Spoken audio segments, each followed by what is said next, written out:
Hello everyone, नमस्ते। आजको हाम्रो नास्ता चटपटे। मैले यता चटपटेमा राख्नलाई हरियो मटर अनि टमाटर पकाएकी छु। मैले यता काँक्रो अनि त्यसपछि फेरि आलु मिक्स गरिसकेँ।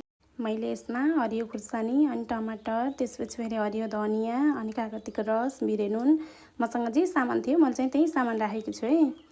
बाहिर 50 रुपियाँ हालेर किनेर खानुभन्दा त यसरी घरमै बनाएर खाएको राम्रो नि होइन र साथीहरू। यता चटपटे पनि रेडी भइसक्यो। यति चटपटे बाहिर किनेर खाँदा चाहिँ हामीले 50 रुपियाँ हेर्नु त। हजुरलाई चटपटे कस्तो लाग्यो? म टेस्ट गरेर भन्छु।